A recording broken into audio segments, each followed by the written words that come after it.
നമസ്കാരം. ഉത്തർപ്രദേശിലെ സംഭാൽ കത്തിയെരിയുകയാണ്. കഴിഞ്ഞ 2 ദിവസമായി സംഭാലിൽ വലിയ രീതിയിലുള്ള അക്രമ സംഭവങ്ങൾ അരങ്ങേറുകയാണ്. വലിയ രീതിയിലുള്ള ഒരു വർഗീയ ലഹളയായി അത് മാറിക്കഴിയുകയും ചെയ്തിട്ടുണ്ട്. പോലീസ് ഈ ലഹള അടിച്ചമർത്തുന്നതിന് ആവശ്യമായ എല്ലാ നടപടികളും സ്വീകരിച്ചിരിക്കുകയാണ്. സംഭാലിൽ 141 പ്രഖ്യാപിച്ചിട്ടുണ്ട്. മാത്രമല്ല അവിടെ ഇന്റർനെറ്റ് കട്ട് ചെയ്യുന്നതടക്കമുള്ള നടപടികൾ സ്വീകരിച്ചിരിക്കുകയുമാണ്. സത്യത്തിൽ ഈ സംഘർഷത്തിന് കാരണം അവിടെ ഒരു മുസ്ലിം പള്ളിയിൽ നടന്ന ഒരു സർവേയാണ്. അതായത് ഷാഹി ജമാ മസ്ജിദ് എന്ന മുഗൾ ഭരണ കാലഘട്ടത്തിലുള്ള ഒരു മോസ്ക് സംഭാലിലുണ്ട്. ഈ മോസ്ക് വളരെയധികം പ്രസിദ്ധമാണ്. ഈ മോസ്ക് പ്രസിദ്ധമാകാൻ കാരണം അവിടെയുണ്ടായിരുന്ന ഒരു ക്ഷേത്രം തകർത്താണ് ഈ മോസ്ക് പണിതത് എന്ന വിശ്വാസമാണ്. അങ്ങനെ ഒരു സംഘം ആളുകൾ, അതായത് അങ്ങനെ അവിടെയുള്ള ഹിന്ദുക്കൾ വിശ്വസിക്കുന്നുണ്ട്. മുഗൾ ഭരണകാലത്ത് ഇത്തരത്തിൽ ധാരാളം ക്ഷേത്രങ്ങൾ തകർക്കപ്പെട്ടിട്ടുണ്ട്. പിന്നീട് അതെല്ലാം മുസ്ലിം ആരാധനാലയങ്ങളായി മാറിയിട്ടുണ്ട്. ഇന്ത്യയിൽ പലയിടത്തും ഇത്തരത്തിൽ മുസ്ലിം ആരാധനാലയങ്ങൾ ഈ ക്ഷേത്രം തകർത്തു പണിതതാണ് എന്ന തരത്തിലുള്ള തർക്കം ഇപ്പോൾ ഈ അടുത്ത കാലത്തായി ധാരാളം ഉയർന്നു വരുന്നുമുണ്ട്. ഇത്തരം കേസുകളൊക്കെ കോടതിയിലെത്തിയാൽ ഇപ്പോൾ കോടതി തീർച്ചയായും അതിൻ്റെ തെളിവുകൾ തേടാറുണ്ട്.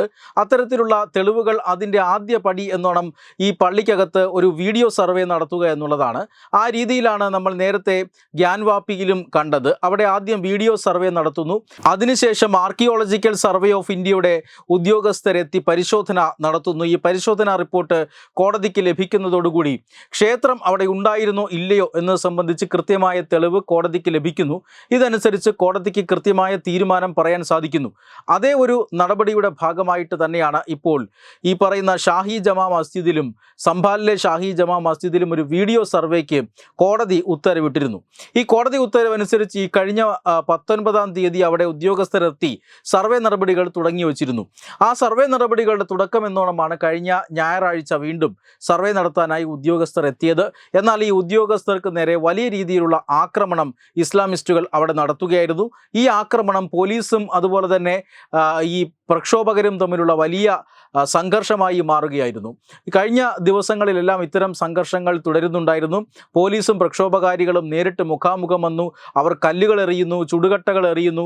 അതോടൊപ്പം തന്നെ സ്ലിപ്പറുകളും മറ്റുപകരണങ്ങളും എല്ലാം ഉപയോഗിച്ചുകൊണ്ട്, വടി, കമ്പി ഇതൊക്കെ ഉപയോഗിച്ചുകൊണ്ട് അവർ പോലീസിനെ നേരിടുന്നുണ്ട്. ഈ സംഘർഷം ഇപ്പോൾ തുടരുകയുമാണ്. അതേസമയം ഇപ്പോൾ ഈ സംഘർഷത്തിന് പിന്നിൽ വളരെ കൃത്യമായ ഗൂഢാലോചനയുണ്ട് എന്ന വിവരമാണ് പുറത്തു വന്നിരിക്കുന്നത്. സംഭാലിൽ അക്രമം നടന്ന സ്ഥലത്ത് നിന്ന് ലഭിച്ച CCTV ഫൂട്ടേജുകൾ തെളിയിക്കുന്നതും അതുതന്നെയാണ്. ഈ പ്രദേശത്തുള്ള, അതായത് ഈ പള്ളി ഇരിക്കുന്ന പ്രദേശത്ത്, അതായത് ഈ മോസ്കിൻ്റെ നേരെ വിപരീത ദിശയിലുള്ള ഉയർന്ന കെട്ടിടങ്ങളിൽ കല്ലുകൾ ശേഖരിച്ചു വയ്ക്കുകയും അവിടെ നിന്ന് ഏതാണ്ട് 20-നും 30-നും ഇടയിൽ പ്രായമുള്ള യുവാക്കൾ സുരക്ഷാ ഉദ്യോഗസ്ഥർക്ക് നേരെ, പോലീസ് ഉദ്യോഗസ്ഥർക്ക് നേരെ കല്ലെറിയുന്നതുമായ ദൃശ്യങ്ങളാണ്, CCTV ദൃശ്യങ്ങളാണ് ഇപ്പോൾ പോലീസിന് ലഭിച്ചിട്ടുള്ളത്. ഇതിൽ കൃത്യമായ തെളിവുകളുണ്ട്. ഈ കല്ലുകൾ അവിടെ ശേഖരിച്ചു വയ്ക്കുകയും കൃത്യമായി മുഖം മറച്ചുകൊണ്ട് ഇവർ പോലീസിന് നേരെ ആക്രമണം നടത്തുകയും ചെയ്യുന്നുണ്ട്. ഇത് കൃത്യമായ ഗൂഢാലോചനയുടെ തെളിവാണ്. ഇതിനു പിന്നിൽ കൃത്യമായ സംഘടനകളോ അതോടൊപ്പം തന്നെ ആളുകളോ ഉണ്ടാകാം എന്ന് പോലീസ് വിലയിരുത്തുന്നുണ്ട്. മറുഭാഗത്ത് പോലീസിൻ്റെ ഭാഗത്ത് ഉണ്ടായിട്ടുള്ള നാശനഷ്ടങ്ങൾ, അത് വളരെയധികം നാശനഷ്ടങ്ങൾ പോലീസിൻ്റെ ഭാഗത്തും ഉണ്ടായിട്ടുണ്ട്. കാരണം ഈ ആക്രമണകാരികൾ അത്രമാത്രം ആക്രമണം നടത്തുന്നുണ്ട്. 20 പോലീസുകാർക്കാണ് ഇതുവരെ വളരെ ഗുരുതരമായി തന്നെ പരിക്കേറ്റിട്ടുള്ളത്. ഈ പരിക്കേറ്റവരിൽ ഒരു ഡെപ്യൂട്ടി കളക്ടറും ഉണ്ട് എന്നുള്ളതാണ്. ഈ കളക്ടറുടെ കാലിന് പരിക്കേറ്റിട്ടുണ്ട്, കാലിൻ്റെ എല്ല് പൊട്ടിയിട്ടുണ്ട് എന്ന വിവരമാണ് വരുന്നത്. മറുഭാഗത്ത് പോലീസ് ഈ ആക്രമണങ്ങളെ പ്രതിരോധിക്കുമ്പോഴും മറ്റും നടത്തുന്ന വെടിവെപ്പിൽ 3 പേർ മരിച്ചിട്ടുണ്ട്. ഈ രീതിയിൽ സംഘർഷം അവിടെ തുടരുകയാണ്. ഇതൊരു വലിയ വർഗീയ ലഹളയായി മാറുന്ന ഒരു കാഴ്ചയാണ് കഴിഞ്ഞ 2 ദിവസമായി സംഭാലിൽ കണ്ടുവരുന്നത്. കൃത്യമായ കോടതിയുടെ ഉത്തരവനുസരിച്ച് സർവേ നടത്താനെത്തിയ ഉദ്യോഗസ്ഥർക്ക് നേരെയാണ്, അല്ലെങ്കിൽ ഈ ഉദ്യോഗസ്ഥരുടെ നേതൃത്വത്തിൽ നടക്കുന്ന സർവേക്ക് നേരെയാണ് ഇത്തരം ഇസ്ലാമിസ്റ്റുകൾ ആക്രമണം നടത്തുന്നത്. ഇത് തീർച്ചയായും സംസ്ഥാനത്തിൻ്റെ ക്രമസമാധാന നിലയെ ബാധിച്ചിട്ടുണ്ട്.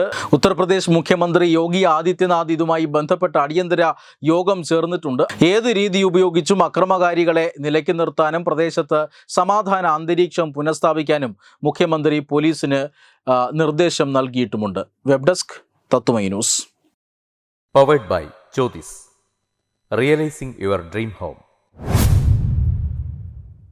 Our ongoing luxury apartments projects are Crown near Karivattam, The Square near UST Global, White Manor near Achigal Ambalatra and Evergreens Luxury Villas near Tirumala. Call 90482 55599. Chodis Building Promoters Private Limited, Thiruvananthapuram. Balaramapuram Sultana ജ്വല്ലറിയുടെ Onam offer.